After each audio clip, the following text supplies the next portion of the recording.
Buenos días, buenas tardes desde España, saludos cordiales para todos. Me encuentro muy feliz de estar con ustedes en este retiro virtual con los líderes del movimiento Juan 23 de los Estados Unidos, que siempre es una satisfacción compartir con ustedes. Estados Unidos, como saben, es un gran país, es un fantástico país, pero en Estados Unidos están reunidos creyentes de muchísimos lugares. Quiero tener un recuerdo especial para todos los que han llegado desde la República Dominicana, que serán unos cuantos de los que están aquí en este momento, de Puerto Rico, de Ecuador, de México, de Venezuela, de Colombia, de Bolivia, de Perú, de Guatemala, de El Salvador, de Nicaragua, de Costa Rica, de Panamá.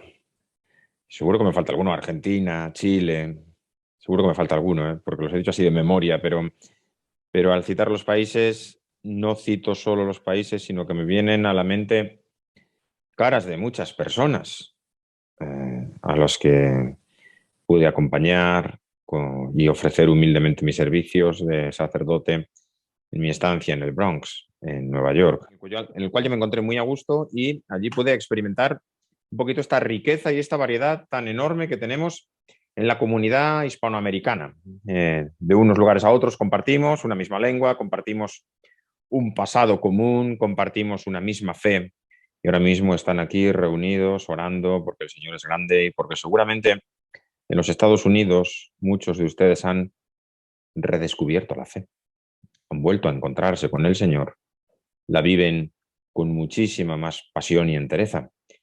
Esto se lo recuerdo porque Dios tiene un propósito para ustedes. Y como nos dice San Pablo, y es el tema de la charla, meditación que vamos a ver, como nos dice San Pablo en la carta a los romanos, para el creyente, todo sirve para el bien. Vamos a ir de la mano de tres amigos. Tres amigos. Mira, aquí tengo a mi vera a San Alfonso Rodríguez. San Alfonso Rodríguez, es el busto que hizo un escultor de mi tierra, de aquí de Zamora, de donde les hablo, que hizo una escultura, una monumental escultura que está en la plaza de Zamora. Y este es el busto, el modelo que él tomó. Como es amigo mío, el escultor me regaló el modelo en yeso, lo cual me da una profunda satisfacción tenerlo aquí. Ahora le da un poquito el sol de lado y no se ve con mucha nitidez, pero San Alfonso Rodríguez nació aquí en Zamora y se hizo jesuita y en un momento determinado de su vida decide marcharse a América en aquel tiempo en que ir a América era muy difícil desde Europa.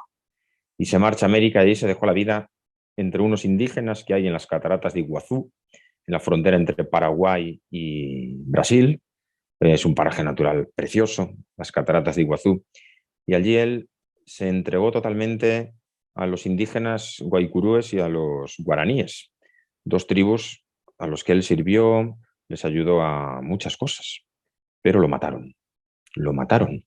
Y como lo mataron, pues San Alfonso de Zamora, San Alfonso Rodríguez de Olmedo, es uno de los tres primeros mártires canonizados en América. Y es de procedencia española. Y ahí los mártires, dejaron su vida. Antes de celebrar la Eucaristía lo mataron y en vez de ofrecer el cuerpo y la sangre del Señor ofreció su propia vida, su propio cuerpo y su propia sangre, que se unía al sacrificio redentor de Cristo. Y aquí está San Alfonso Rodríguez, que me va a ayudar, pero no es uno de estos tres amigos con los que yo quiero hablarles hoy. Tengo tres amigos con los que quiero compartir un poquito la experiencia de hoy, que son tres cuyos nombres son Íñigo, Francesco y Vincent. Íñigo, Francesco y Vincent. El primero, Íñigo, era español, era vasco, y nació en medio de las montañas del País Vasco. El segundo, Francesco, era italiano y el tercero, Vincent, era francés. Tres amigos que son amigos míos, que también pueden ser amigos suyos y que son amigos del Señor. El primero, Íñigo. Íñigo era pues un tío intrépido, un tío, decimos en España, era un papito, como dicen en la República Dominicana, era un señor, era un individuo, era un hombre, era una persona muy intrépida. Íñigo tenía muchísimo valor y de pequeño fue a educarse pues, en casa de unos tíos suyos que estaban en Arévalo, que es una población de la meseta castellana. Es muy bonita la experiencia que tiene Íñigo, porque Íñigo baja de las montañas, desde las montañas del País Vasco a la meseta de Castilla, donde yo vivo, Castilla-León, y pasa de una zona muy montañosa en la que apenas se ve más allá de la vegetación que tiene uno al lado, baja a la meseta de Castilla, en que uno extiende la mirada lejísimos, porque es una zona extensa, plana, el valle del río Duero, que es el río que pasa por mi ciudad. Y en este valle del río Duero pues, se formó Íñigo. Y después, pues con 26 años, bueno, un poquito antes, se marchó a su tierra, donde nos cuenta él, pues estuvo muy dedicado a las vanidades del mundo y al ejercicio de las armas. Decía él que la mayor pasión que tenía en su vida era ganar honra, quedar bien ante los demás, tener fama, prestigio, ser bien conocido. Esta era la pasión que tenía Íñigo. Y tenía pues una vida que él mismo cuenta, una vida un poquito perdida. Él nos dice no solo tenía este afán de tener honra, sino que le gustaba mucho la pelea. Es más, después estuvo en una universidad y en esa universidad en la que estuvo, pues le echaron de algún sitio por espadachín, es decir, que enseguida sacaba la espada y se pegaba peleas con algunos. Íñigo, un hombre que vivía pues muy bien, que era muy mundano, que tenía pues pocas necesidades en la vida porque su familia tenía buenas posibilidades. ¿Y qué le pasó? Bueno, pues cuando estaba en una batalla, Íñigo era soldado, una bombarda, es decir, una bola grande de hierro, de esas que tiran los cañones, en aquella época empezaba la pólvora a funcionar, le destrozó la pierna y le dejó tumbado en el suelo. Y a partir de este momento, en Íñigo empieza una vida pues muy distinta. Y dejamos ahí a Íñigo, postrado en el suelo, en la ciudad de Pamplona, sin prácticamente una pierna, no más que sin una pierna, con una pierna totalmente destrozada. Por otro lado tenemos a Francesco.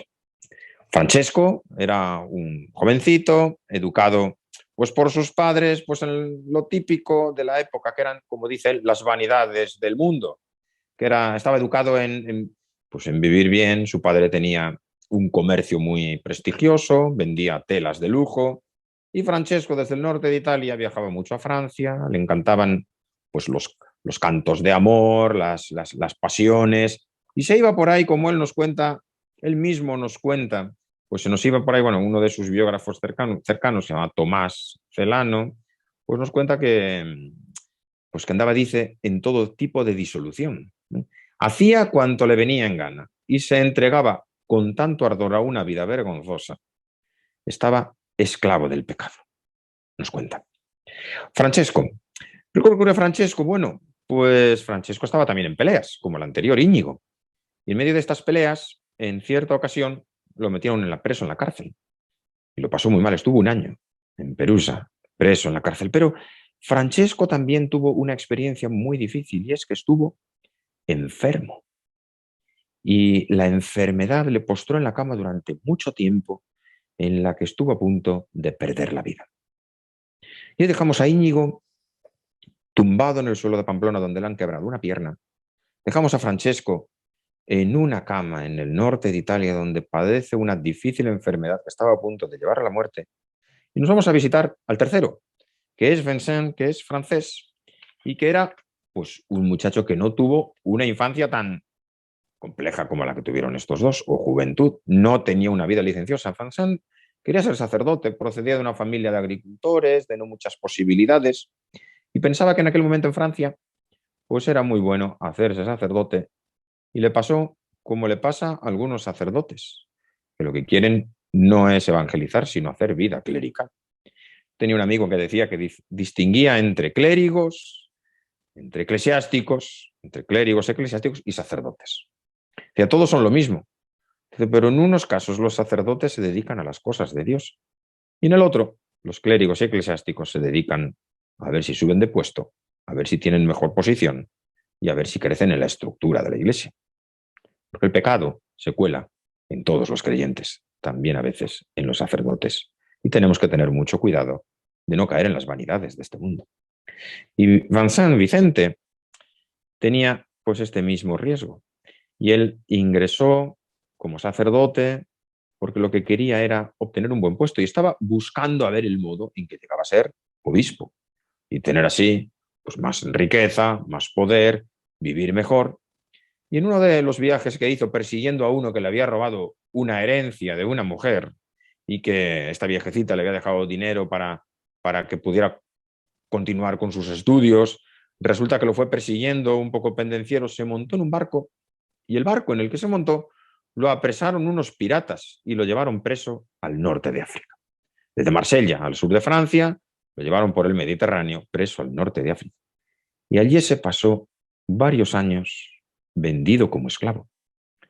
Y lo dejamos ahí a Vicente, vendido como esclavo, trabajando duramente con dificultades para algunos propietarios del norte de África. Íñigo, volvemos sobre Íñigo. ¿Y qué le pasó a Íñigo que estaba tumbado allí en Pamplona con una pierna prácticamente rota? Bueno, pues a Íñigo se lo llevaron a su ciudad natal, a Loyola.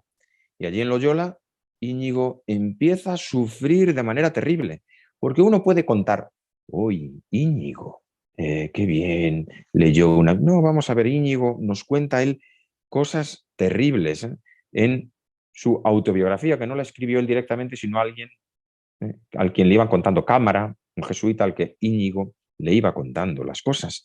Y nos cuenta que tenía unos dolores enormes, que no podía casi ni comer, que tenía la pierna hecha una pena, que tenían que curársela.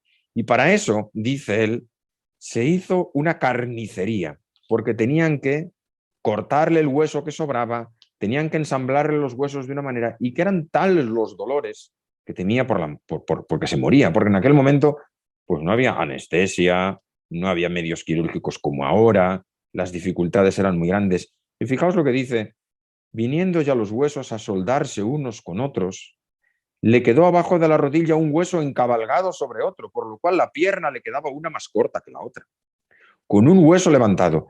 Y era cosa tal fea que él juzgaba que aquello le afearía tanto que decidió que se la cortaran la pierna y que volvieran otra vez a ensamblarle los huesos, aunque tuviera que pasar terribles dolores.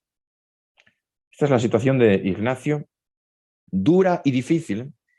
No hablamos de un hombre que, bueno, tiene una herida, sino un hombre que se le fractura totalmente la pierna y en aquel momento necesita ensamblarla. Y en medio de aquel tormento que experimentaba Ignacio, para poder aguantar después la recuperación, le entregaron algunos libros. A él le encantaba leer libros de caballería, que era como las novelas de hoy, como el que ve la telenovela de la televisión. Libros para perder el tiempo, divagar. Pero como no tenían en su casa, le dieron una vida de Cristo y una historia de los santos. Y entonces en aquel joven que su vida era quedar bien, ganar fama y prestigio, empieza herido, dolorido, con unos dolores terribles que no se le quitaban en días, empieza a leer cuando pueda la mente dejarle y empieza a descubrir la vida de Cristo y empieza a preguntarse si él no puede hacer algo distinto en su vida. Y cuando leía la vida de los santos decía, ¿y esto que hicieron San Francisco y esto que hizo Santo Domingo?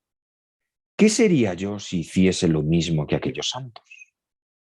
¿Cómo sería mi vida si dejara esta vida de lujo y vanidad y comenzara una vida distinta? Y empieza Íñigo, Íñigo de Loyola, San Ignacio de Loyola, que se llamará después, empieza como a reconfigurar su vida, a formatear, decimos en España, no sé si lo dicen ahí, el disco duro del ordenador de la mente. Empieza a ordenar la vida de otra manera. Francesco, seguimos con él, que lo habíamos dejado, ¿recordáis? Postrado en la cama, con una enfermedad, uno que se dedicaba, como él decía, a las cosas más peores de la vida, a todo tipo de disolución, a una vida vergonzosa. Cuando estaba en la cama, empezó a sentir una profunda humildad. Empezó a darse cuenta de que quien se creía que lo podía todo con las armas, que lo podía todo con su belleza física, que lo podía todo con su dinero, que lo podía todo porque era el rey de la zona, se empezó a dar cuenta de la inutilidad en la que se encontraba, postrado en una cama, en la que no podía hacer prácticamente nada. Y esto empieza interiormente a golpearle en el corazón y empieza a pensar si no necesitaría reordenar su vida y cambiarla. Hasta que un día cuenta él que se levantó de la cama y al contemplar el paisaje empezó a ver la vida con otros ojos distintos. Y empieza una vida nueva, apartado ya de la mundanidad. Vicente que está, lo dejamos, recordáis, en el norte de África, lo dejamos pues preso, estuvo, como dice una canción en España, como la falsa moneda que de mano en mano va y ninguno se la queda. Pues así estaba Vicente, estuvo de un amo en otro amo.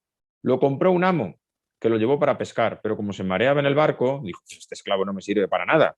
Y el esclavo Vicente lo vende a otro distinto. Y estuvo trabajando, cuenta él, en alguien que tenía un cortijo, una dehesa, unos territorios en el norte de África muy extensos donde el sol es terrible, y allí estuvo trabajando bajo el sol durante mucho tiempo, esclavizado. Y allí, en medio de esta situación, hay un momento en que, pasando de otro a otro amo, consigue huir y se escapa. Y cuando pasan unos años y él se encuentra con la pobreza de los campos de Francia, con la miseria que ve allí, empieza a decir, ¿será posible empezar otra vida? Y empieza una nueva vida de quien será San Vicente de Paúl. Ignacio de Loyola, Francisco de Asís, Vicente de Paúl. Tres grandes santos. Me pregunto, ¿qué hubiera sido de ellos si no hubieran vivido estas tres situaciones de dolor y de dificultad en su vida? ¿Qué hubiera sido de Ignacio de Loyola si no le hubiera golpeado la vida de esta manera y hubiera estado postrado con dolores terribles en una cama?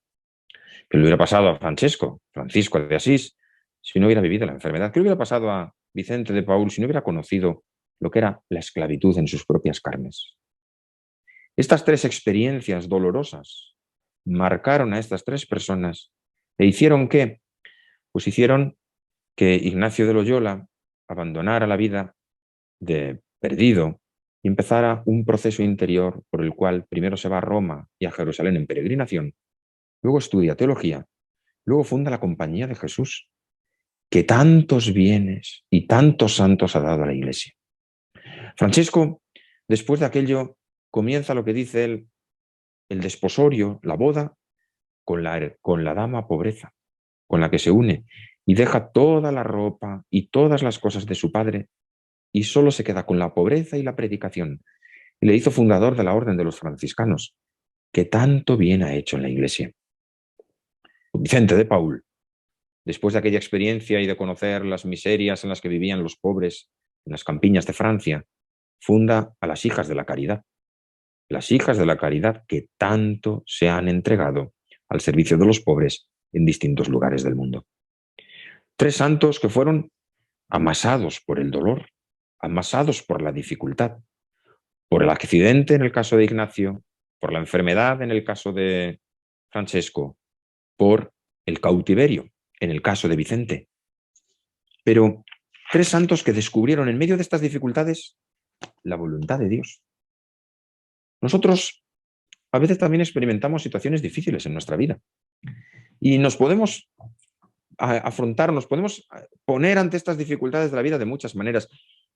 Les cuento estas tres experiencias y me he detenido un poquito en el dolor que pudieron sufrir, especialmente el de San Ignacio, que fue terrible, porque no fueron experiencias placenteras.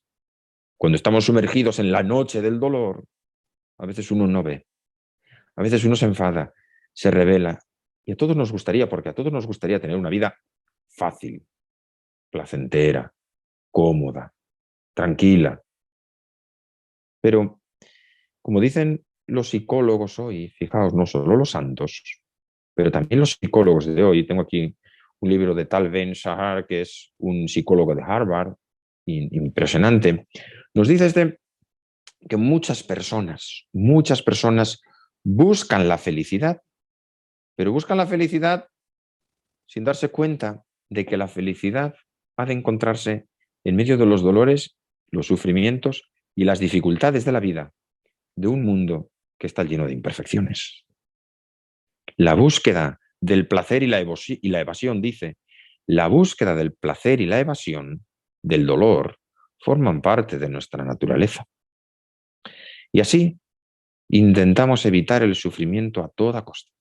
Lo combatimos, lo reprimimos, lo medicamos, buscamos soluciones fáciles, rápidas para deshacernos de él. Y sin embargo, nos tenemos que preguntar, en medio de las situaciones difíciles de nuestra vida, ¿no será que Dios nos puede decir algo? ¿No será que a través de los momentos difíciles Dios nos puede tocar el corazón? Un escritor francés, Léon Bloy, decía, el hombre posee rincones en su corazón que no existen, y donde entra el dolor, comienzan a existir. Les voy a contar una experiencia que a mí me ha pasado alguna vez cuando he ido al gimnasio. Entonces uno marcha al gimnasio, empieza a levantar pesas, unas pesas, otras pesas, empieza a hacer unas flexiones, otras flexiones, y muy bien, bueno, llega uno cansado del gimnasio. Pero al día siguiente, cuando se levanta, descubre que tiene unos músculos que hasta ese día no sabía ni que existían. Porque le empieza uno a doler aquí detrás del brazo, porque la pesa que levanté ayer, empieza uno a dolerle aquí detrás del brazo. Yo me acuerdo que se iba uno a duchar y me daba cuenta de que tenía músculos donde ni siquiera me había dado cuenta que los tenía, porque me dolía por todos los puntos. Descubría dolor o sentía dolor en lugares en los que nunca había sentido dolor, porque he puesto esos músculos a ejercitar. Y ese dolor me desvelaba la existencia, porque en muchas ocasiones hay cosas que pasan desapercibidas. Decía C.S. Lewis en un libro precioso que se titula El problema del dolor.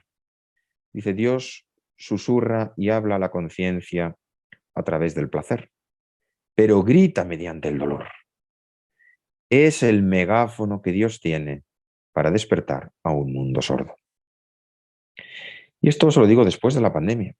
Porque no es que Dios nos pruebe, dice el apóstol, que es el diablo el que nos prueba. Dios no nos envía los dolores nunca. No digan, ay, esta prueba me manda el Señor. No, dice la palabra de Dios, Dios no nos prueba. Pero el dolor forma parte de nuestra vida, la enfermedad forma parte de nuestra vida, los accidentes por las imprudencias o las cosas de otros forman parte de nuestra vida. Existe como parte integrante de nuestra vida la limitación, el dolor.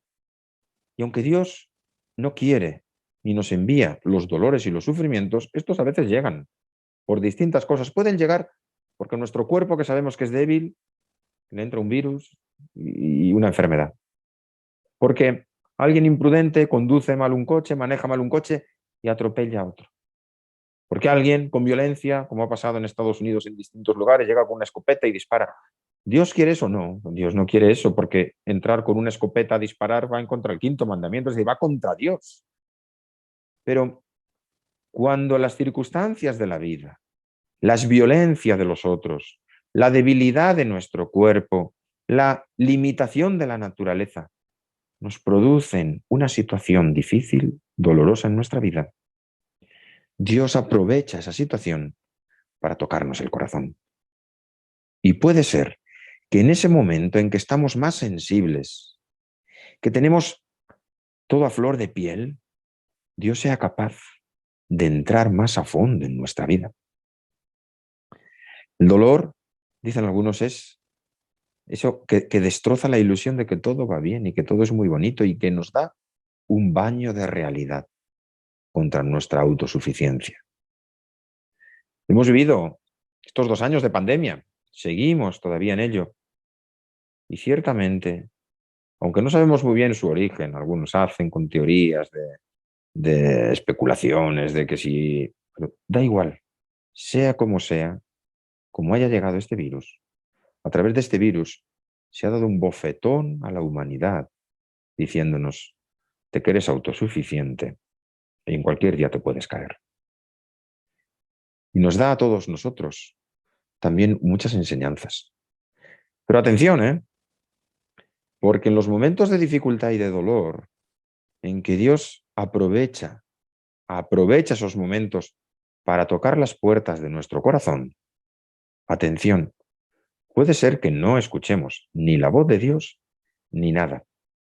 Porque a veces estamos muy metidos en nosotros mismos. Y cuando uno sufre, puede abrir su corazón o puede cerrarlo. Voy a poner un ejemplo. Uno está en su casa y de repente se ha estropeado un electrodoméstico. Se ha estropeado, por ejemplo, pues el microondas, el microwave, ¿no? El microondas.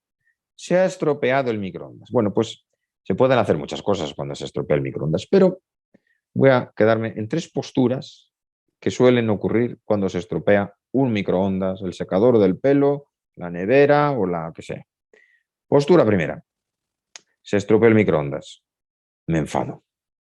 Me enfado con el mundo mundial. Me enfado con la mujer o con el marido porque seguro que ha sido culpa suya. ¿A qué botón has tocado? Mira que siempre, ya sabía yo que si te dejo, estropeas el microondas. Me enfado con el fabricante porque porque los microondas de ahora ya no eran como los de antes. ¿Cuántas veces se dice esto? Los carros de ahora no son como los de antes. Las neveras de ahora no son como las de antes. Todo se estropea, te lo hacen ahora para que dure poco. Primera postura, enfadarse con todo, con el mundo mundial. Me enfado. Segunda postura, no hago nada. Se estropeó el microondas. A ver si lo arreglamos un día. Mañana. Sigue el microondas estropeado. A ver si lo arreglamos un día. Pasado mañana. Ay, el microondas. A ver si voy un día y lo arreglamos. Y simplemente esperar. A ver si el microondas se arregla solo. Viene alguien. Aparece uno nuevo. Tercera. Se ha estropeado el microondas. Vamos a ver si puedo arreglarlo. A lo mejor es que se ha quitado el enchufe de la corriente eléctrica. A lo mejor le falta algo. Y si no puedo yo, pues llamo al técnico y lo arreglamos. Ante las dificultades y los dolores de la vida, ante una pandemia, ante una enfermedad, ante una situación difícil, podemos obrar de la misma manera. Hay quien se enfada contra Dios, se rebela contra Él, le grita, quizá porque nunca había descubierto el rostro auténtico de Dios. Y quizá para él, Dios era pues, como los amuletos de las botánicas, que algunos son católicos, pero tienen a Dios como si fuera un amuleto de la botánica. Porque yo que le rezo tanto a Dios, ¿cómo es que me ha pasado esto? Pues me enfado con Dios, ya no vuelvo a rezarle nunca más. Me marcho. Esa es una imagen muy deformada de Dios, porque el Señor, a quien nosotros seguimos, murió en una cruz. Y nos enfadamos. Y el que no es creyente también se enfada contra Dios. Hace poco me encontré con uno que me decía, ¿dónde está Dios aquí en esto de la pandemia? Y le dije, pues si tú no has tenido fe nunca, ¿qué te importa? Bueno, pues, pero el que no es creyente, ¿con quién se enfada cuando ocurre esto? ¿Con la vida? ¿Con el vecino? ¿Con los médicos? ¿Con la Organización Mundial de la Salud? Se enfadan con el mundo mundial y ha crecido, nos dicen los psicólogos hoy, ha crecido la violencia en el mundo. El tiempo de pandemia, el no comprender, el estar encerrados en casa, ha aumentado la violencia y son muchísimos los psiquiatras y psicólogos que están atendiendo problemas de violencia en muchas personas que no controlan su ira. Ante una situación difícil de la vida que no nos manda Dios, pero que ocurre, la primera postura es la rebelión de muchos. La segunda es como el microondas, el que no lo arregla. Pues a quedar, bueno, pues mira, vamos a comer y a beber, que mañana nos morimos, tranquilo, no te preocupes, vivimos bien, esto es así. Y la tercera, vamos a ver si podemos aprender algo de esta experiencia dolorosa de nuestra vida. Vamos a ver qué podemos aprender para crecer, como hicieron Ignacio, Francisco y Vicente. 3 hombres que en experiencias muy dolorosas de sus vidas fueron capaces de crecer como personas y ser grandes santos y hacer cosas por toda la humanidad. Es necesario, por tanto, entender la vida de otra manera y esto es lo que nos indica San Pablo cuando dice, para el creyente todo sirve para bien. También una pandemia dura, difícil, que la sufrimos, ¿eh? No quiere decir que sea, oh, qué fácil, qué bonito la pandemia y ahora... No. Francisco, Ignacio y Vicente sufrieron mucho. Es más, cuando se convirtieron y se hicieron creyentes, no les fue nada fácil. Ignacio descubrió al Señor, se convirtió y decidió en un momento determinado hacerse soldado de Cristo. Por eso funda la Compañía de Jesús, es decir, como el ejército de Cristo. Él quería ser soldado de Cristo. Sin embargo, llegó a Salamanca a estudiar y lo metieron en la cárcel. Y estuvo un mes en la cárcel, 3 semanas exactamente, en la cárcel, porque allí las autoridades de la época no entendían muy bien lo que andaba diciendo y querían clarificar muy bien lo que le pasaba en la cárcel. Pero luego va a la universidad y tuvo que sufrir el ridículo y el escarnio de muchos compañeros. Decidió seguir al Señor, pero no le fue fácil. Francesco, cuando decide seguir al Señor y cambiar su vida, iba vestido con harapos, camino de su propia casa, y cuando estaba llegando se encontró con unos que le tiraron piedras y barro porque pensaban que era un mendigo para que se fuera. No lo tuvieron fácil, lo tuvieron difícil, pero habían descubierto en medio de las dificultades que Dios les pedía algo y querían responder. En el Evangelio de San Lucas hay una parábola preciosa, que es la parábola del hijo pródigo, que nos fijamos siempre pues, en la bondad del padre que acoge al niño, y es verdad. Pero fijaos, ese niño se va de casa con mucho dinero. Padre, dame la parte de la herencia que me corresponde. Claro, si en la parábola nos dice que había 2 hijos, la parte de herencia que le corresponde es la mitad de los bienes de su padre. Se lleva muchísimo dinero y se marcha. ¿Y qué hace? Pues vivir bien, gastarlo, dice, con prostitutas, vivir muy bien, hasta que se le acaba el dinero. Y cuando se le acaba el dinero empieza a sufrir. Dice que no tenía qué comer. Se puso a cuidar puercos y tanta hambre pasaba que se comía las algarrobas de los puercos, de los cerdos. Y sufriendo en ese momento es como Francisco, como a Íñigo, como a Vicente, en el sufrimiento de comer las algarrobas de los cerdos, empieza a pensar, en la casa de mi padre tenía de todo y aquí no tengo nada. Volveré y le diré, Padre, he pecado contra el cielo y contra ti.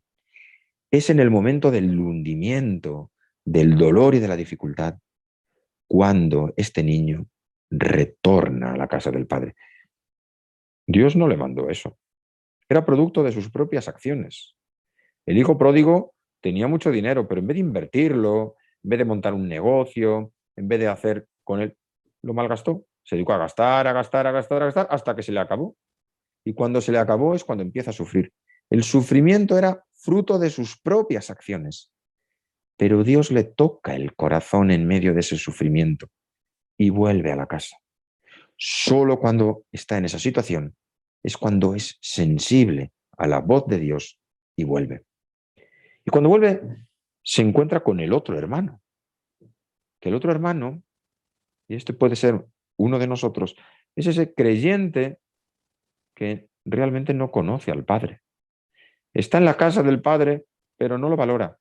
Se enfada porque viene su hermano y le dice el Padre, hijo mío, si todo lo mío es tuyo,